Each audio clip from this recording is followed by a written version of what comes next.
बिस्मिल्लाहिर्रहमानिर्रहीम। First year biology में बेटा चैप्टर नंबर 1 हम डिस्कस कर रहे हैं which is introduction to biology. Last time हमने living world in time and living world in space के टॉपिक्स को डिस्कस किया और फिर फाइलेटिक लिनिएज और बायोडाइवर्सिटी को डिस्कस किया और साइंटिस्ट का एम देखा कि वो इस चीज़ को सर्च करना चाहते हैं कि लाइफ एक ओरिजिन से स्टार्ट हुई। आज हम बेटा नेक्स्ट टॉपिक स्टार्ट करेंगे विच इज़ बायोलॉजिकल मेथड, जो कि एक इम्पोर्टेंट टॉपिक है और लॉन्ग क्वेश्चन भी है। बायोलॉजिकल मीन बायोलॉजी से रिलेटेड एंड मेथड मीन तरीक़ाकार। अगर कोई भी क्वेश्चन किसी भी साइंस की ब्रांच से रिलेटेड किसी ह्यूमन के माइंड में आ जाए या किसी साइंटिस्ट के माइंड में आ जाए तो उसको प्रॉब्लम या फिर साइंटिफिक प्रॉब्लम कहा जाता है। साइंस की किसी भी ब्रांच से वो रिलेटेड हो, फिजिक्स, केमिस्ट्री, बायो, मैथ, जिससे भी रिलेटेड हो, वो कोई ऐसा क्वेश्चन हो जिसका आंसर देना ज़रूरी हो, वो किसी साइंटिस्ट के माइंड में आए या किसी कॉमन ह्यूमन के माइंड में आए, that is called a scientific problem.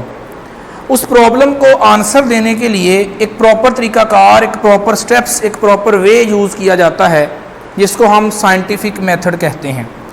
क्योंकि साइंस एक सिस्टमाइज्ड नॉलेज है, साइंस एक प्रॉपर सिस्टम से वर्क करता है। विदाउट सिस्टम साइंस में चीज़ें एक्सेप्ट नहीं की जाती या उनको एक्सेप्ट नहीं किया जाता। लिहाजा साइंस जो है वो एक प्रॉपर नॉलेज है और उस प्रॉपर नॉलेज में किसी भी क्वेश्चन का आंसर देने के लिए प्रॉपर सिस्टम यूज़ किया जाता है। अगर बेटा वो क्वेश्चन लिविंग थिंग्स से रिलेटेड हो, अगर वो क्वेश्चन ह्यूमन, प्लांट्स, एनिमल्स से रिलेटेड हो, तो फिर उसी क्वेश्चन को बायोलॉजिकल प्रॉब्लम कहा जाएगा। इसका मतलब है कि बायोलॉजिकल प्रॉब्लम साइंटिफिक प्रॉब्लम की एग्जाम्पल है। साइंटिफिक प्रॉब्लम साइंस की किसी भी ब्रांच से रिलेटेड क्वेश्चन का नाम है और बायोलॉजिकल प्रॉब्लम लिविंग थिंग्स से रिलेटेड क्वेश्चन का नाम है, तो ये उसकी एग्जाम्पल है। अब लिविंग थिंग्स से रिलेटेड आंसर देने के लिए जो तरीक़ाकार, जो स्टेप्स, जो फार्मूला यूज़ किया जाएगा उसको बायोलॉजिकल मेथड कहेंगे। जिस तरह साइंटिफिक मेथड साइंस की किसी भी ब्रांच को डील करता है, इसी तरह बायोलॉजिकल मेथड सिर्फ लिविंग थिंग्स की प्रॉब्लम्स को डील करता है और ये साइंटिफिक मेथड की एग्जाम्पल है। ये बायोलॉजिकल मेथड की एग्जाम्पल नहीं है, ये साइंटिफिक मेथड की एग्जाम्पल है बायोलॉजिकल मेथड, जो कि एक्सपेरिमेंटल इंक्वायरी का नाम है। क्योंकि साइंस एक्सपेरिमेंट्स पर डील करती है, थ्योरी पर सिर्फ डील नहीं करती। एक्सपेरिमेंटल इंक्वायरी की जाती है तो उससे आंसर सर्च किया जाता है। तो लिविंग थिंग्स से रिलेटेड किसी क्वेश्चन को सॉल्व करने के लिए, किसी प्रॉब्लम को आंसर करने के लिए जिन स्टेप्स का सहारा लिया जाता है उसे हम बायोलॉजिकल मेथड, उस प्रॉपर वे को हम बायोलॉजिकल मेथड कहते हैं, जो साइंटिफिक मेथड की एग्जाम्पल है। इसके बेटा कुछ स्पेसिफिक स्टेप्स हैं जो हम स्टेप बाय स्टेप डिस्कस करेंगे, उनकी डिटेल डिस्कस करेंगे। सबसे पहला स्टेप है रिकॉग्निशन ऑफ प्रॉब्लम।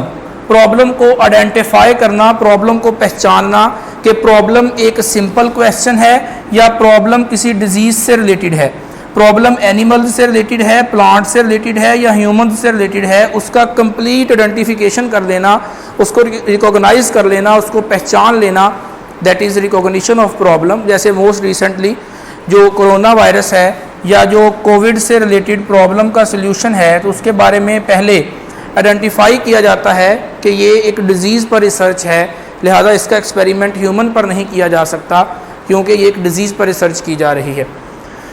उसके बाद बेटा जो दूसरा स्टेप है वो है ऑब्जर्वेशन।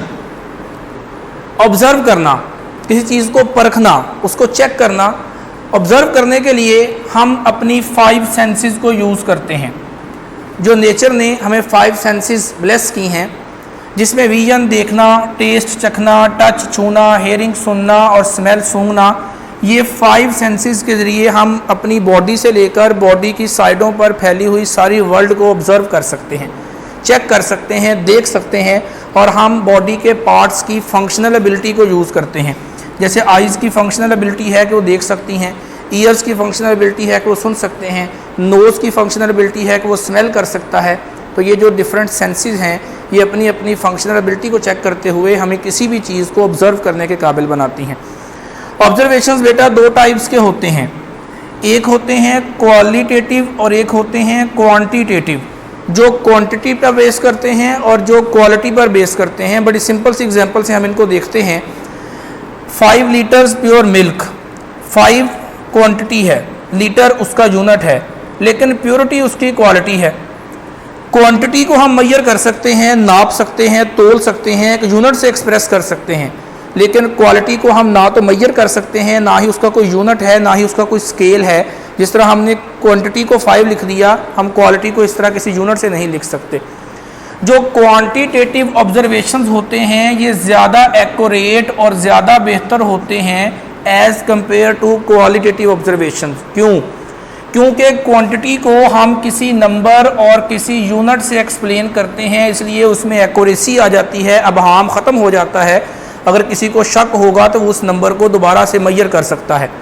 लेकिन क्वालिटी का कोई स्केल नहीं होता, उसमें कोई एक्यूरेसी नहीं होती, उसमें कोई स्टैंडर्डाइज्ड वैल्यू नहीं होती, उसके बारे में शक ख़त्म नहीं किया जा सकता। जैसे मिल्क की एग्जांपल हमने पढ़ी कि एक शख्स कहता है ये मिल्क प्योर है, लेकिन दूसरा कहता है ये नहीं प्योर, तो उनके शक को दूर करने का कोई स्केल नहीं है, किसी तरीके से उसको नापा नहीं जा सकता।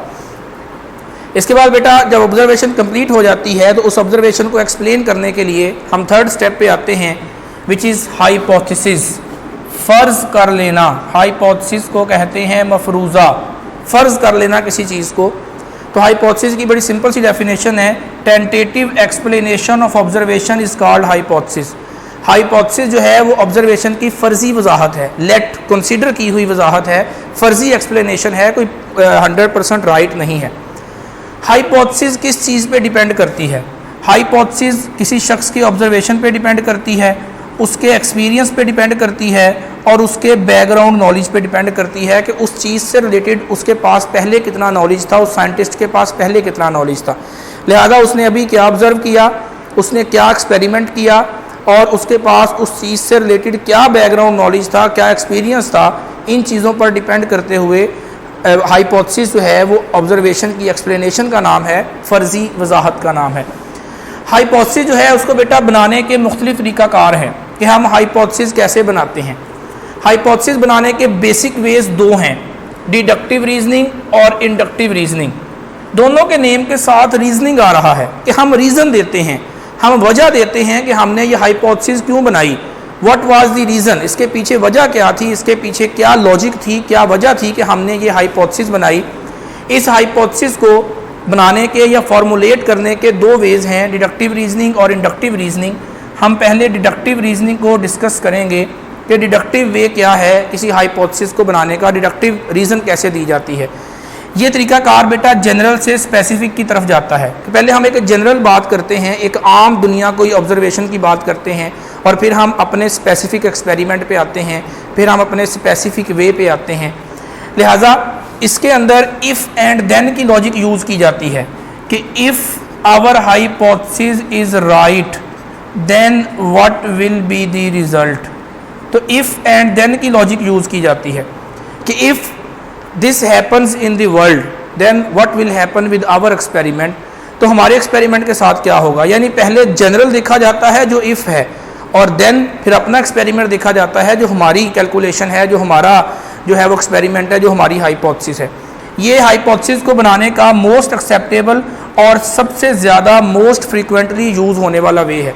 सबसे ज़्यादा यूज़ होता है, सबसे ज़्यादा एक्सेप्ट किया जाता है कि पहले लोगों का उसके बारे में नॉलेज, उसके बारे में की जाने वाली रिसर्च, उसके बारे में यूज़ होने वाली जो रेफरेंसेस हैं उसको देखा जाता है और फिर अपने स्पेसिफिक पॉइंट के साथ उसको कंपेयर किया जाता है। नेक्स्ट बेटा हम इसकी एग्जांपल देखते हैं कि डिडक्टिव रीजनिंग की एग्जांपल क्या है। फॉर एग्जांपल हम एक स्टेटमेंट लिखते हैं कि ऑल बर्ड्स हैव विंग्स, सारे परिंदों के पर हैं। ये एक जनरल बात है, हम किसी स्पेसिफिक परिंदे की बात नहीं कर रहे क्योंकि हमने जनरल से स्पेसिफिक की तरफ जाना है। अब हमारा एक्सपेरिमेंट है स्पैरोज़ पर, हम अपना एक्सपेरिमेंट स्पैरोज़ पर कर रहे हैं। हम कहते हैं कि स्पैरोज़ आर बर्ड्स, ये हमारी स्टेटमेंट है। इसका मतलब है कि अगर सारे परिंदों के पर होते हैं और स्पैरोज़ भी परिंदा है तो इसका मतलब है कि दे शुड हैव विंग्स, तो स्पैरोज़ के भी पर होने चाहिए। तो पहले हमने जनरल बात की, फिर हम स्पेसिफिक पॉइंट पे आ गए कि all birds have wings and sparrow is a bird, ये हमारा एक्सपेरिमेंट है।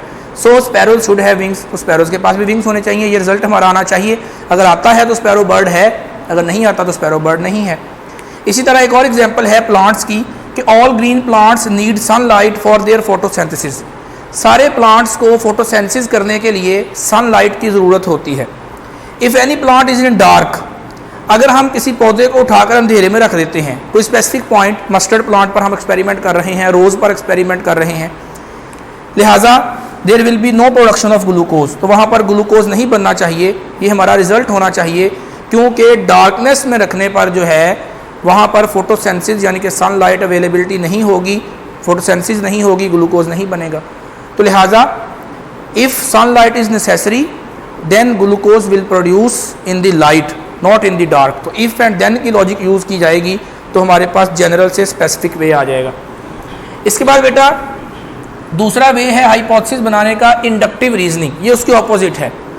इसमें भी हम रीज़न देते हैं लेकिन स्पेसिफिक से जनरल की तरफ जाते हैं, यानी कि पहले हम अपने एक्सपेरिमेंट की, अपने रिजल्ट की बात करते हैं और बाद में उसको दूसरों से मैच करके देखते हैं। ये वे कम यूज़ किया जाता है क्योंकि इसमें मिस्टेक के चांसेस ज़्यादा होते हैं। अगर हमने अपना रिजल्ट पहले बना लिया, दूसरों के एक्सपेरिमेंट्स और दूसरों के नॉलेज से फ़ायदा ना उठाया, दूसरों के साथ कंपैरिजन ना किया, तो हमारा रिजल्ट रॉन्ग भी हो सकता है और रॉन्ग आंसर भी दे सकता है। लिहाजा एक स्पेसिफिक ऑब्जर्वेशन के ज़रिए एक जनरल स्टेटमेंट की फॉर्मुलेशन की जाती है। स्पेसिफिक से जनरल की तरफ आते हैं। फॉर एग्जांपल स्पैरोज़ हमारा एक्सपेरिमेंट है और स्पैरोज़ बर्ड्स हैं और उसकी सबसे बड़ी निशानी है कि उसके पास विंग्स हैं, ये हमारी एक स्टेटमेंट है। Then all other birds in the world, hawk, pigeons, parrots, जो कुछ भी बर्ड्स में आता है, all of those should have wings, उनके पास भी पर होने चाहिए। तो पहले हमने स्पेसिफिक बात की स्पैरोज़ की, जो हमारा एक्सपेरिमेंट था, फिर हमने उसको दुनिया के दूसरे परिंदों से कंपैरिजन करके देखा कि अगर हम स्पैरोज़ को विंग्स की वजह से बर्ड समझ रहे हैं तो क्या दुनिया के दूसरे बर्ड्स के पास भी विंग्स हैं। ये ना हो कि हम सिर्फ स्पैरोज़ को विंग्स की वजह से बर्ड्स कहें और दुनिया के अंदर बहुत सारे बर्ड्स ऐसे भी हों जिनके पास विंग्स ना हों। ऐसा है तो नहीं, लेकिन एक एग्जाम्पल है। तो लिहाजा अगर हमने अपने एक्सपेरिमेंट को विंग्स पर जो है वो स्टार्ट किया है तो फिर देखना चाहिए कि क्या दुनिया के बाकी जो बर्ड्स हैं उनके पास भी विंग्स हैं। तो स्पेसिफिक से जनरल की तरफ जो है वो हम मूव करते हैं। लिहाजा एक स्पेसिफिक इवेंट के ज़रिए एक जनरलाइज्ड स्टेटमेंट जो है वो स्टडी की जाती है, एक जनरलाइज्ड स्टेटमेंट बनाई जाती है एक स्पेसिफिक इवेंट के ज़रिए, उसे हम इंडक्टिव रीजनिंग का नाम देते हैं। ये बेटा दो बेसिक वेज हैं, डिडक्टिव रीजनिंग और इंडक्टिव रीजनिंग, जिसके ज़रिए हम हाइपोथेसिस की फॉर्मुलेशन करते हैं। इसके अलावा हाइपोथेसिस को बनाने के 5 अदर वेज भी हैं जो कि लेस कॉमनली यूज़ किए जाते हैं। वो जो 5 अदर वेज हैं जो कि बहुत कम इस्तेमाल किए जाते हैं लेकिन फिर भी वो साइंटिस्ट को हेल्पफुल होते हैं हाइपोथेसिस की फॉर्मुलेशन में, उनको देखते हैं। उनमें बेटा पहला वे है इंट्यूशन और इमेजिनेशन, अपने ख्यालात का इजहार करना। कि जो शख्स हाइपोथेसिस बना रहा है, जिसने ऑब्जर्वेशन की है, जो साइंटिस्ट है, जो स्कॉलर है, उसके अपने ख्यालात क्या हैं, उसका अपना माइंड क्या है, वो खुद उसके बारे में क्या कहता है। दुनिया का नॉलेज एक तरफ, बाकी साइंटिस्ट का एक्सपीरियंस एक तरफ, रेफरेंसेस एक तरफ, एग्जांपल्स एक तरफ, लेकिन उसका अपना ख्याल क्या है, अपने ख्यालात, अपने इमेजिनेशंस, अपना वे या अपना उसका जो है वो माइंड सेट क्या है, उसे हम इंट्यूशन और इमेजिनेशन कहते हैं। वो भी हाइपोथेसिस को सपोर्ट करता है। फिर दूसरा है एस्थेटिक प्रेफरेंस, खूबसूरती को मद्देनज़र रखना। अगर हम अपना एक्सपेरिमेंट या अपना ऑब्जर्वेशन प्लांट्स पर कर रहे हैं और हम उसमें एग्जाम्पल एनिमल्स की दे रहे हैं तो इसका मतलब है कि हम एस्थेटिक प्रेफरेंस को सामने नहीं रख रहे। हम उसकी खूबसूरती को सामने रखें, हम उसकी ब्यूटी को जिस लिहाज से, ब्यूटी का मतलब ये है कि जिस लिहाज से स्टेटमेंट समझ आ सके, वेल एक्सप्लेन्ड हो सके, बेहतर तरीके से उसको समझा जा सके, that is called as aesthetic preference. उसकी खूबसूरती को, उसकी ब्यूटी को और उसकी जो है वो प्रॉपर अंडरस्टैंडिंग को सामने रखा जा सके। उसके बाद बेटा तीसरा वे है रिलीजियस और फाइलोसफिकल आइडियाज़। रिलीजन उसके बारे में क्या कहता है, फ़िलासफ़र्स जो पास्ट में गुजर चुके हैं, ग्रीक फ़िलासफ़र्स या अदर इंग्लिश फ़िलासफ़र्स या मुस्लिम फ़िलासफ़र्स या स्कॉलर्स, वो उसके बारे में क्या कहते हैं, उनका नॉलेज उसके बारे में क्या कहता है। जैसा कि अगर हम जेनेटिक्स को स्टडी करेंगे तो हम उसमें मेंडल के लॉज ज़रूर पढ़ेंगे। अगर हम एवोल्यूशन को स्टडी करेंगे तो हम उसमें डार्विन की वर्किंग ज़रूर पढ़ेंगे। तो रिलीजन उसके बारे में क्या कहता है, जैसा कि कल हमने टॉपिक पढ़ा था तो उसमें रिलीजन और साइंस एक दूसरे के कंट्रोवर्शियल थे, ऑपोजिट थे। रिलीजन कहता है कि हर लिविंग थिंग से उसी तरह की लिविंग थिंग प्रोड्यूस हुई है, लेकिन साइंस कहती है कि living things different types of species produce कर सकती हैं। तो रिलीजियस या फाइलोसफिकल आइडियाज़, स्कॉलर्स की रिसर्च उसके बारे में, साइंटिस्ट के वेज उसके बारे में क्या कहते हैं, ये भी एक वे है हाइपोथेसिस बनाने का। कंपैरिजन एंड एनोलॉजी, एनोलॉजी का वर्ड निकला है एनालॉगस से, यानी कि मिलते जुलते। उस हाइपोथेसिस से रिलेटेड, उस ऑब्जर्वेशन से रिलेटेड पास्ट में जो मिलते जुलते काम हुए हैं, पास्ट में जो मिलते जुलते प्रोसेसेस हुए हैं, पास्ट में जो मिलते जुलते एक्सपेरिमेंट्स हुए हैं, उनके साथ कंपेयर करके देखना, उनके साथ मैच करके देखना कि वहाँ पर क्या था और हमारा एक्सपेरिमेंट क्या है, उसने क्या रिज़ल्ट निकाला था और हमने क्या रिज़ल्ट निकाला है। जैसे हमने अभी एग्जांपल पढ़ी कि जेनेटिक्स को कंपैरिजन करना होगा तो हम मेंडल के लॉज के साथ करेंगे, एवोल्यूशन को कंपैरिजन करना होगा तो डार्विन के साथ करेंगे। इस तरह बॉडी के डिफरेंट पार्ट्स की स्ट्रक्चर्स को स्टडी करनी होगी तो साइंटिस्ट की वर्किंग को देखेंगे। तो कंपेयर करके देखना, एनोलॉजी करके देखना, मैचिंग करके देखना, ये भी हाइपोथेसिस की फॉर्मुलेशन में हेल्पफुल है। उसके बाद बेटा फिफ्थ वे है discovery of one thing while looking for another thing in the experiment. हम एक्सपेरिमेंट किसी और चीज़ पर कर रहे हों लेकिन उसके दौरान हमें कोई और चीज़ डिस्कवर हो जाए तो वो भी हाइपोथेसिस बनाने में हेल्पफुल होती है। मिसाल के तौर पर जब मलेरिया पर स्टडी किया जा रहा था तो उस स्टडी के दरमियान में प्लाज्मोडियम की डिस्कवरी हुई थी, तो लिहाजा किसी एक चीज़ पर एक्सपेरिमेंट किया जा रहा हो और उसके दौरान ही कोई नई चीज़, कोई नया क्वेश्चन, कोई नई चीज़ इन्वेंट हो जाए तो वो भी हाइपोथेसिस की फॉर्मुलेशन में हेल्पफुल होती है, क्योंकि वो भी ऑब्जर्वेशन का हिस्सा बन जाती है। तो ये बेटा जो 5 वेज हमने पढ़े हैं ये भी यूज़ होते हैं हाइपोथेसिस को बनाने के लिए या हाइपोथेसिस को सही तरीके से वेल एक्सप्लेन डिज़ाइन करने के लिए। अब हाइपोथेसिस बन गई। हाइपोथेसिस एक फ़र्जी वजाहत है। 50% चांसेस हैं कि हाइपोथेसिस फ्यूचर में ठीक होगी और 50% चांसेस हैं कि हाइपोथेसिस गलत भी हो जाएगी। हाइपोथेसिस लाजमी नहीं है कि रॉन्ग होगी। अगर तो हाइपोथेसिस राइट होगी तो फ्यूचर में बायोलॉजिकल लॉ बन जाएगी, और अगर हाइपोथेसिस रॉन्ग होगी तो फ्यूचर में नए सिरे से रिसर्च करना पड़ेगी। लिहाजा एक्सपेरिमेंट या प्रैक्टिकल डिसाइड करेगा कि हाइपोथेसिस का फ्यूचर क्या है। एक्सपेरिमेंट या प्रैक्टिकल बताएगा कि हाइपोथेसिस फ्यूचर में राइट होती है या रॉन्ग होती है। Thank you.